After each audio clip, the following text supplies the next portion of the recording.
E aí pessoal, tudo bem com vocês? Estou no escuro, então eu não vou ligar a câmera porque não faria sentido nenhum me gravar no escuro. Vamos falar sobre privatizações. Eu vou contar para vocês um pedaço da história Revolução dos Bichos, que é a bíblia de referência aqui desse canal.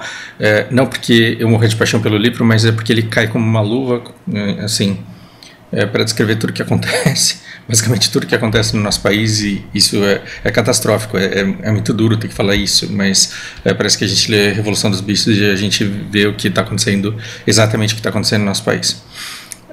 A gente vai falar hoje sobre privatização, e esse vídeo ele vai entrar para a história do canal como o que mais me deu trabalho para fazer, porque pela primeira vez na vida eu me dei o trabalho de fazer uma planilha de Excel ridícula, assim, primitiva, basicona, mas ainda assim é uma tabela de Excel que faz muito tempo que eu não mexo com isso. E não deixa de ser um certo envolvimento no preparo, significa que o canal está ficando mais sofisticado, parabéns para nós. Mentira.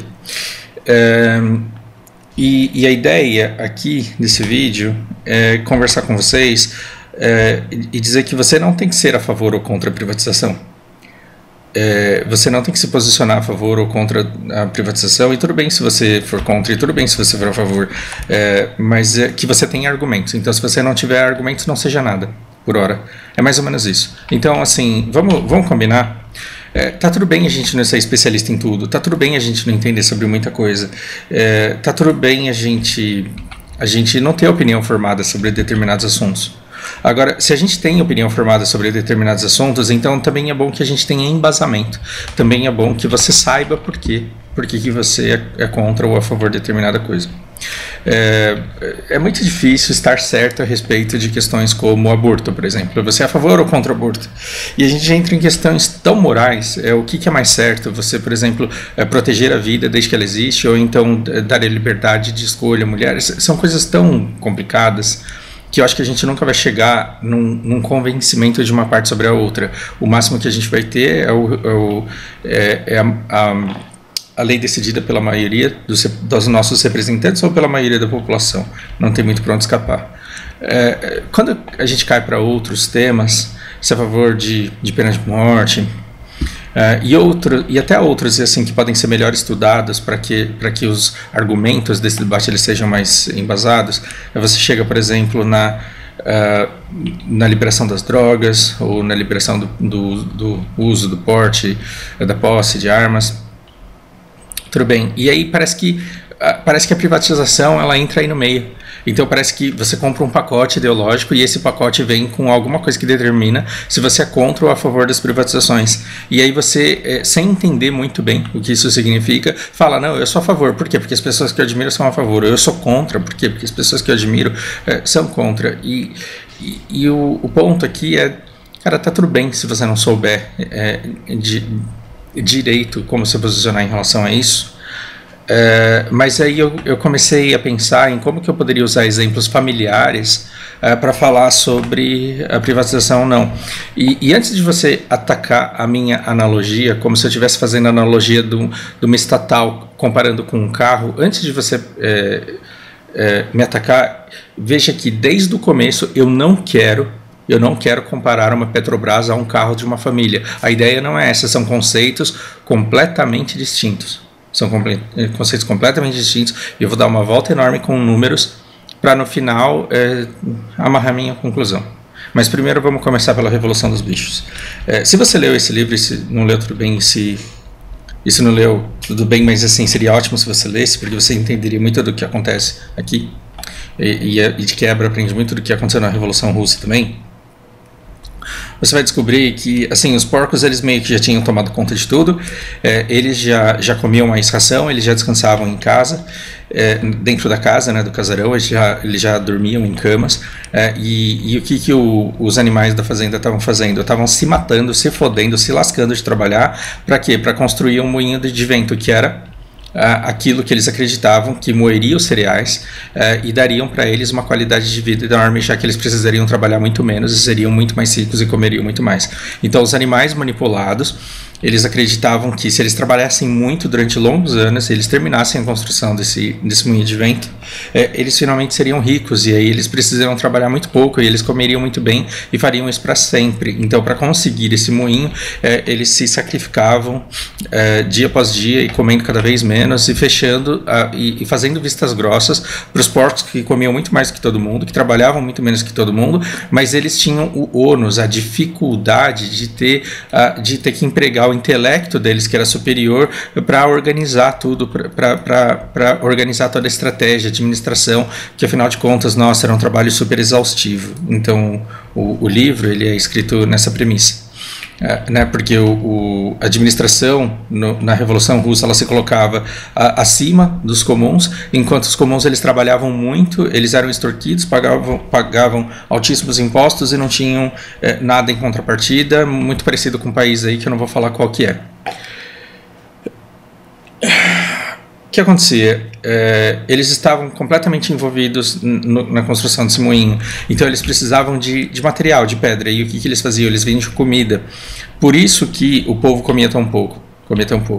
Agora, vamos parar para pensar se a construção de um moinho de pedra, ela é de vento, ela é de tudo ruim, caso eles realmente soubessem fazer o moinho, caso ele realmente fosse dar certo, caso o projeto fosse bom, a ideia fosse boa, se ela fosse muito bem desenvolvida, e se ela estivesse bem encaminhada, seria ruim você abdicar um pouco da sua ração para que lá na frente você tivesse de verdade um moinho? Sim, seria ótimo. Então, a ideia do sacrifício dos animais, ela não era tudo ruim. O problema é que a administração da fazenda, os porcos, eles não tinham interesse na conclusão do moinho de vento. O que eles queriam? Eles queriam o sossego deles, eles queriam a dominância deles sobre os outros animais. Então, o que acontecia? Eles vendiam o alimento, eles pegavam o dinheiro e compravam uísque ou comidas melhores, e eles consumiam entre eles, e o material nunca dava, sempre faltava, você sempre precisava de mais dinheiro, e aí o fantasma do PT estava lá, né? PT chamava Snowball nesse livro. O fantasma do PT estava lá, e assim, o Snowball ele está aparecendo aqui, o Bola de Neve ele está aparecendo aqui, e ele está levando as nossas coisas, ele está nos roubando. Então você se sacrificava o mês inteiro, ia lá, comprava as coisas, e de repente aqueles recursos sumiam. E sumiam, você colocava a culpa no PT, mas na verdade é porque os porcos eles não estavam comprando o material que estava sumindo, eles estavam comprando uísque, eles estavam bebendo lá dentro. Você pode dizer para mim que o livro não diz isso com todas as letras, mas é uma interpretação possível e é uma interpretação livre e que não viola a natureza, a escrita, a história contada pelo livro, muito menos a Revolução Russa, ok? Bom, nessa maçaroca toda, onde tudo isso acontece, o que acontecia? Essa fazenda, ela tinha reservas de madeira. É como se o ser humano que estivesse lá, usando o trabalho de todos os animais, eles tivessem acumulado uma grande quantidade de madeira que poderia ser vendida por um bom preço, que eles poderiam usar.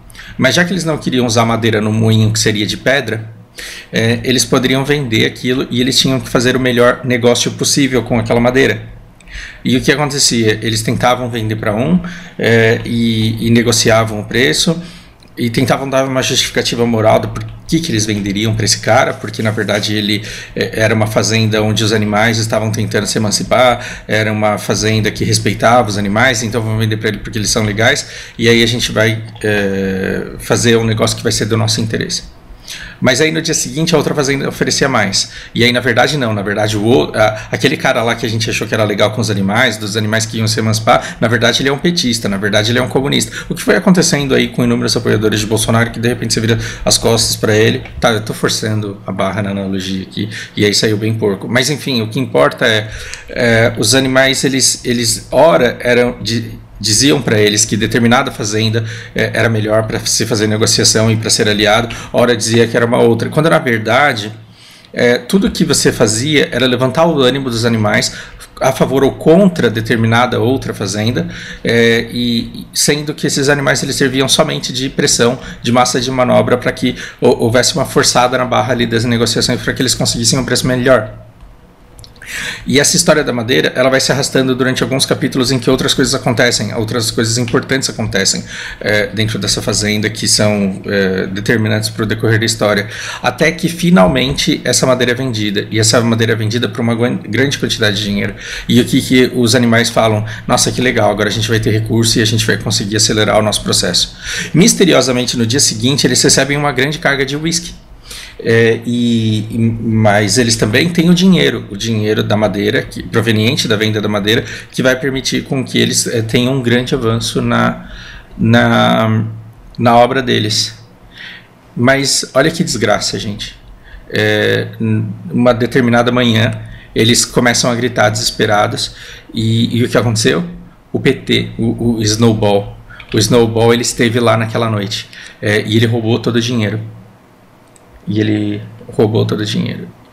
E, nossa, que desgraça, nós tínhamos uma grande reserva de madeira, e a madeira nos foi levada, porque a gente vendeu, a gente entregou essa madeira, e com esse dinheiro a gente faria uma coisa fantástica dentro da nossa fazenda, só que esse dinheiro não existe mais. E aí o que a gente vai ter que fazer? A gente vai ter que comer menos ainda do que a gente comia, porque a gente vai ter que vender mais produção ainda, as galinhas vão ter que botar mais ovos, o cavalo vai ter que carregar mais pedra, todo mundo vai ter que trabalhar mais e comer menos. Para quê? Para comprar o material para compensar o dinheiro da madeira que foi roubado, porque senão o moinho nunca vai ficar pronto. E o livro, ele não explicita, ele deixa a cargo do leitor entender isso, caso ele queira e quer não, e eu fui um dos leitores que escolheu entender isso, que na verdade o dinheiro da madeira nunca foi roubado, ele foi gasto no whisky para manter os privilégios e a bonança dos porcos, que ficavam cada vez mais gordos e cada vez mais parecidos com os humanos. Os humanos eram aqueles opressores inicialmente que foram empichados, né? E que a gente morria de medo que ele voltasse. É o fantasma do comunismo. Os humanos são o comunismo e o Snowball é o PT. Claro, adaptação livre, não foi o escritor que disse isso 50 anos atrás, pelo amor de Deus, tá? 70 anos atrás, a criação dele, ele foi criado há mais de 70 anos, e a ideia dele foi concebida há mais de 70 anos, e é impressionante o quanto ele segue atual, e as estratégias que funcionaram na Rússia, na Revolução Russa, e na Fazenda dos Bichos, elas funcionam aqui no Brasil perfeitamente também. Por que eu estou contando essa história para vocês antes de começar a fazer o meu joguinho aqui? Para vocês perceberem que desde que vocês se conhecem por gente, vocês escutam coisas do tipo tem que privatizar, tem que privatizar, tem que privatizar, tem que privatizar. E geralmente as ideias que vocês escutam, os argumentos que vocês escutam é porque o Estado é incompetente, o governo é incompetente, o governo ele não quer o melhor do povo. Porque a empresa, os políticos eles só sabem roubar, então tem que privatizar. E é engraçado que geralmente essas empresas que são estatais, elas são de matrizes de energia essenciais para o funcionamento do país. Por exemplo, energia elétrica, as hidrelétricas, as termoelétricas e por exemplo, a Petrobras, né? A Petrobras. Então, por que político é corrupto? A gente tem que privatizar a Petrobras? O MBL gritará com toda a força do pulmão dele que sim, que tem que privatizar. E é engraçado que esse tem que privatizar é a mesma coisa que o pessoal da Revolução dos Bichos olhando para a madeira e falando assim, tem que vender. Tem que vender, tem que vender, tem que vender, porque se não vender, o que vai acontecer? O Snowball vai roubar essa madeira aí, porque sabe que vende. Então vamos vender logo para quê? Para usar esses recursos para aquilo que a gente realmente precisa, para construir um moinho que vive caindo, porque ele é mal projetado, dínamo a gente não sabe nem o que é, então muito provavelmente esse projeto nunca vai dar certo, mas a gente precisa do recurso. E quanto mais rápido a gente se livrar disso, mais rápido a gente se livra do quê? Do risco, da falência, da corrupção e de tudo mais. Quem que está babando para que o MBL seja bem sucedido na propaganda dele de que tem que privatizar tudo e tem que privatizar tudo muito rápido? Os irmãos Scott, estudem aí sobre eles caso vocês queiram, eu não vou ficar falando quem eles são aqui. Mas grandes incorporadores, grandes investidores de fundos multibilionários, eles têm todo o interesse do mundo de ter empresas como o Petrobras. Por quê? Porque, afinal de contas, você vai deter a permissão para explorar e os recursos para explorar consequentemente, o poder de negociar. Você vai ter... caso você não tenha pressa e caso você saiba lidar muito bem com isso, caso você trate esse negócio de maneira estratégica, você vai estar com uma das maiores fontes de geração de riqueza real. Não estamos falando aí de Bitcoin, estamos falando de poços de petróleo, de capacidade de produção de petróleo, de capacidade de dizer quanto você vai gerar, quanto você vai vender e quanto você vai deixar de vender. Existem muitas empresas interessadas em tudo isso. Não estou dizendo que daqui 200 anos, talvez o planeta nem exista, não estou dizendo que daqui 50 anos o petróleo ele vai estar dando, ele ainda continuará dando extremo poder para os detentores da sua produção. Não estou dizendo isso, mas grandes investidores eles têm grande interesse em serem donos do que hoje são estatais, e eles investem pesado na propaganda e na formação e na construção de pensamento, na formação do pensamento coletivo de que a privatização em si, naturalmente, por natureza uma coisa boa, não importa o que seja. Engraçado que quando você vê as pessoas batendo no peito e falando assim, tem que privatizar a Petrobras, geralmente o argumento delas o Estado é ineficiente, o Estado é corrupto, então tem que vender, e aí quando você pergunta para ela assim, quanto vale a Petrobras, ela não sabe.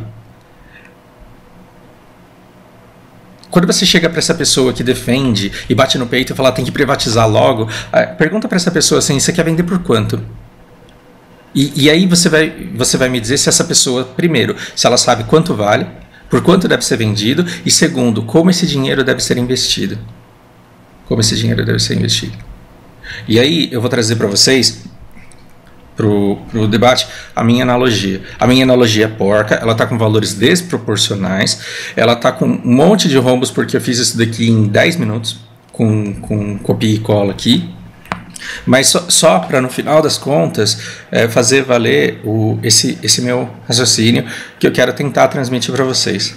Então, o que a gente tem? A gente tem 4 famílias lascadas exatamente com o mesmo problema. Moram todos no mesmo condomínio, trabalham todos na mesma empresa, recebem todos o mesmo salário. Um salário muito acima da média nacional, mas é uma família, são 4 famílias fodidas. Desculpa o meu vocabulário chulo. E aí eu comecei pela 4ª, mas na verdade a gente tem a 1ª, a 2ª e a 3ª. Ignorem por enquanto essa parte aqui da esquerda e vamos focar somente nessa parte da direita. A renda familiar dessas famílias é R$5.000. Eles trabalham lá todos na mesma empresa e eles têm uma renda só de R$5.000. Vamos lá, as famílias elas pagam R$1.000 de aluguel, elas têm um plano de saúde de 800 conto, com água, luz e gás é 300 conto, com internet celular é 150 conto. Não coloque defeito nas minhas cifras, não fale que isso não é uma família, finge que é isso. De alimentação eles gastam R$1.000 e de escola das crianças eles gastam R$1.000. E aí cada uma dessas 4 famílias tem um carro.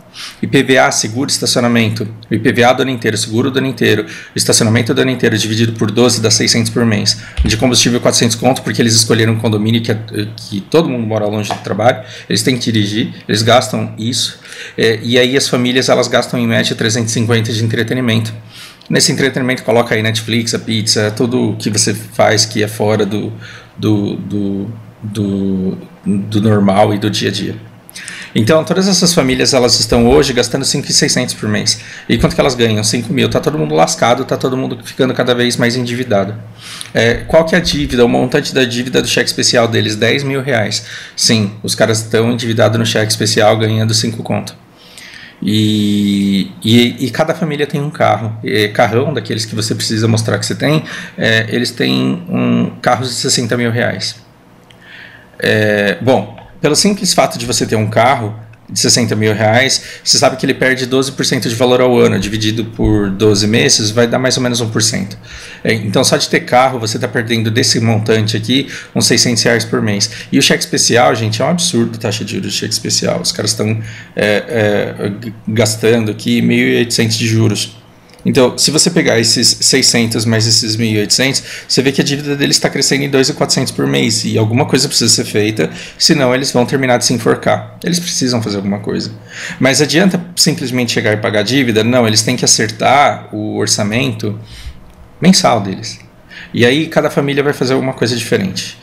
A família 1 ela tem uma ideia brilhante. Não está todo mundo com um carro, não está todo mundo indo todo dia trabalhar e não está todo mundo indo todo dia para a escola. O que a família 1 fez? Ela pegou os vizinhos e falou assim: eu levo os filhos de todo mundo para a escola porque meu carro é grande. Meu carro é grande, eu levo os filhos de todo mundo para a escola. E aí, para colocar as nossas contas em dia, a gente vai gastar menos com entretenimento. Então, o que a família 1 fez? Ela saiu de um orçamento deficitário aqui, em que ela estava perdendo dinheiro, terminando o mês endividada. E levando o filho dos vizinhos, ela conseguiu zerar o custo de combustível dela. O entretenimento saiu de 350 para 150, ela fechou R$5.000. Então, ela tem um problema que é o cheque especial, mas pelo menos essa dívida ela deixa de crescer. Ela tem que se preocupar só como que ela vai se livrar desse negócio aqui. A família 2, o que eles fizeram? A mãe arrumou um emprego com plano de saúde. Então, a mãe arrumou um emprego com plano de saúde, o orçamento é o mesmo, eles não mexeram em nada, mas o plano de saúde que era 800 conto, a mãe só de estar trabalhando lá, ela já ganhou o plano. E assim, ela não ganha muito, mas com 400 conto ela consegue ajudar dentro do orçamento familiar. Então, olha que legal, eles foram para uma situação super favorável, porque eles estavam gastando 5.600 ganhando 5.000 e agora eles estão gastando 4.400 ganhando 5.000. R$600 vai amortizar o quê? Esse cheque especial. Mesmo assim, eles têm que correr, né? Porque eles têm que fazer uma negociação com o banco, senão o negócio não vai para frente. Olha o caso da família 3. A mãe ajuda na escola da filha e consegue uma bolsa integral. Maravilha. A escola que custava R$1.000, simplesmente essa dívida não existe mais. E aí também eles foram para um patamar confortável. Ainda assim, todas as famílias elas têm esse cheque especial aqui para resolver. E como que eles vão resolver isso, eu não sei. A família 4, o que ela fez? Ela vendeu o carro.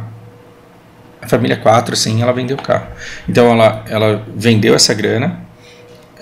E aí o que aconteceu? Porque eles, na verdade, trabalhavam perto, eles conseguiram substituir um gasto de R$1.000 de IPVA, seguro, estacionamento, combustível, por um ônibus de 180. O pai só vai trabalhar de ônibus, a filha vai para a escola a pé, e todo mundo é feliz e de vez em quando pega um Uber. E aí eles chegaram nesse patamar. Você vê que a grande maioria das famílias ela conseguiu resolver o seu problema. Essa daqui tá meio que no limite ali, mas resolveu.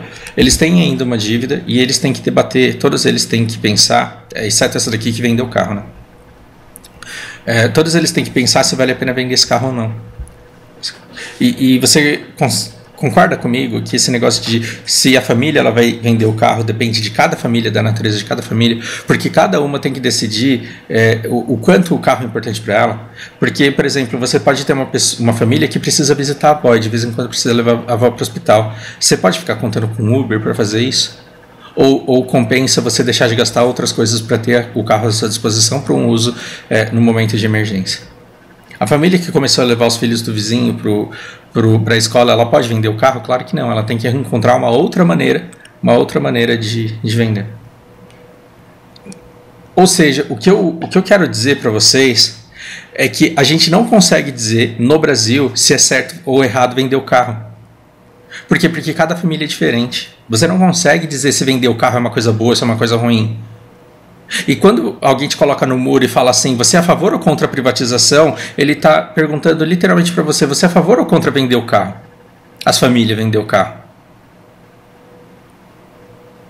Porque toda vez que você fala de privatização, você fala de estatais, e cada estatal é uma estatal. E cada estatal tem um custo, cada estatal gera prejuízo ou lucro, mas mais importante do que isso, cada uma tem uma missão social.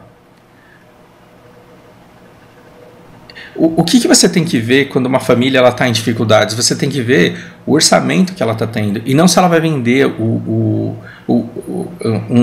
patrimônio que lhe é caro. Então, quando você escuta que o governo é ineficiente e que há corrupção na Petrobras, o que você tem que fazer? Primeiramente, você tem que falar, escuta, vamos acabar com essa corrupção e vamos ver qual que é o problema da empresa. Já que a empresa é estatal, já que a empresa é pública, então mostre de forma transparente o que é que está acontecendo lá dentro. E aí, depois de um debate público, partindo do princípio que todo mundo conhece o problema, aí você estuda, será que vale a pena? E se a gente vender, o que é que a gente vai fazer com esse dinheiro? Se a gente conseguir vender a Petrobras, você pega todo esse dinheiro e você investe nas coisas que são mais importantes para o país e você consegue um grande desenvolvimento de maneira que você consiga gerar recursos com outras coisas e de maneira que a energia não seja um problema e que você não fique na mão. Percebe que o contrato que você vai fazer na hora de vender é extremamente importante. Percebe que a maneira como você vai fazer essa transição e onde é que você vai aplicar os recursos são muito mais importantes do que a ideia de privatizar ou não em si. Então, quando uma pessoa ela quer ser intelectual para cima de você, simplesmente dizendo que ela é a favor da privatização ou contra a privatização, sem saber o que vai vender, por quanto e como é que vai usar o dinheiro, ela está sendo o porco Napoleão na fazenda no Animal Farm, na fazenda dos bichos. Dizendo que o certo para a fazenda é vender madeira. Certo? Para fazenda vender madeira. E se os animais eles tivessem usado aquela madeira lá para gerar a energia que eles precisavam? Ou para construir um moinho que fosse feito de madeira e não de pedra? E se com aquilo eles conseguissem independência e com aquilo aplicado de maneira correta eles conseguissem trabalhar menos, que a princípio era o objetivo? E se os animais eles tivessem dito, na verdade eu prefiro ficar com essa madeira e prefiro que a gente não tenha um moinho? Então a gente vai desenvolver o país, a nossa maneira, participando, com todo mundo participando daquilo que realmente é importante. A que distância nós estamos de nos tornarmos um país que consiga fazer isso? A anos-luz. Porque a gente não consegue colocar na cabeça das pessoas que se uma empresa ela é estatal, ela é pública, ela pertence ao povo e, portanto, o povo ele deve, através de seus representantes, conseguir participar no futuro dela e no funcionamento dela. Então, cabe à população dizer, por exemplo, que se nós temos a extração do petróleo, se nós temos o processo do petróleo, por que nós não produzimos isso, refinamos isso, já que nós temos refinarias, por que nós não fazemos o combustível e tiramos essa indexação do dólar para que ele seja vendido para a gente com base na flutuação do câmbio? Porque nós temos autonomia para fazer hoje. Olha que sensacional. Nós temos autonomia dentro do Brasil, por sermos uma empresa estatal. Me corrijam aí se eu estiver falando merda, não tenho vergonha nenhuma em admitir se eu estiver errado. Mas nós temos autonomia dentro do país para decidirmos que nós queremos refinar esse petróleo e queremos fazer essa produção para que dessa forma a gente consiga fazer o abastecimento interno na nossa moeda. Olha que legal que seria, não? Porque aí os caminhoneiros eles não teriam esse problema, a indústria não teria esse problema e nós não deixaremos de cumprir os acordos no exterior. Mas nós vendemos o petróleo e a gente compra o combustível refinado e aí a gente paga tudo isso em dólar. E o que acontece, gente? Existe um interesse muito grande dos poderes econômicos, assim, do capital, que manipula os agentes políticos que fazem administração pública. E é muito interessante para esses agentes que a administração pública faça merda e faça a empresa dar prejuízo e coloque ela numa situação complicada, porque é muito interessante para ela que essas empresas venham a falir e que fiquem muito baratas e que possam ser adquiridas por um valor muito baixo.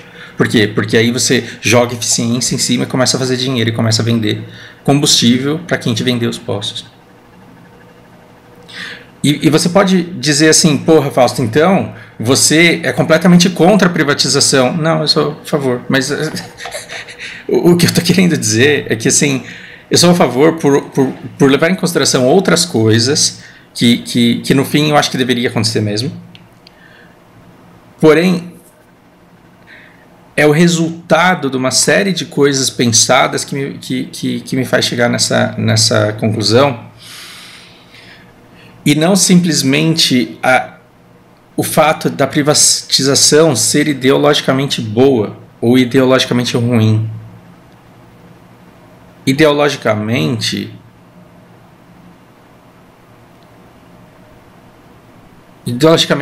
porra nenhuma.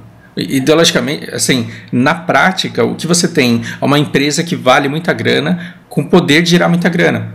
E aí você tem que decidir se você vai vender isso ou não. E por que você iria querer vender? Porque você não tem capacidade de administrar e porque você quer esse dinheiro para fazer alguma outra coisa. Agora, vamos lá. A família, ela se endividou, certo? Ela tem essa depreciação do carro, ela tem os juros que ela está pagando de cheque especial e ela tem um carro que vale 60 conto. Então, o que a gente vai fazer? A gente vai vender esse carro por 30 conto. 30 conto. E aí, o filho mais velho que foi lá e vendeu esse carro. E aí, o filho mais velho, o que ele fez? Ele foi pra balada, comemorou, fez festa, pagou puta pra todo mundo, aí voltou pra casa com 5 conto. Aí ele foi lá e comprou uma moto, a moto era roubada, a polícia veio e levou a moto embora. Então o que aconteceu? Ele perdeu essa grana. Sobrou dinheiro para ele pagar o cheque especial? Não. Então a família, ela se livrou do custo da depreciação aqui. Mas e os juros do cheque especial? Continuam correndo. De onde é que essa família vai tirar esse dinheiro para pagar os 10 contos de cheque especial que eles têm, para se livrar desses juros de R$ 1.800 por mês? A família não tem de onde tirar. Por quê? Porque o único carro que a família tinha foi vendido. Então hoje o Brasil está com problemas fiscais. Hoje o Brasil precisa descobrir de onde é que ele vai tirar o dinheiro do auxílio emergencial. O que a gente vai fazer? Vamos vender a Petrobras. Vende a Petrobras. Aí você vende a Petrobras e aí você paga um monte de boleto. E aí depois você se endivida de novo. Por quê? Porque o orçamento aqui não está batendo, porque a família está gastando mais do que recebe, e aí a família ela começa a se endividar de novo e o cheque especial cresce de novo. E aí quando você chega num ponto em que a dívida está enorme de novo, o que você faz? Vamos vender outro carro, mas não tem outro carro, só tinha um.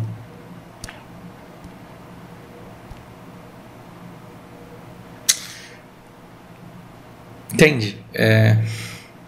Então, da próxima vez que alguém tentar te levar para um discurso onde onde você tenha que se posicionar como sendo a favor ou contra alguma coisa, você fala, escuta, a gente está debatendo uma ideia abstrata ou a gente está debatendo uma empresa que de fato existe?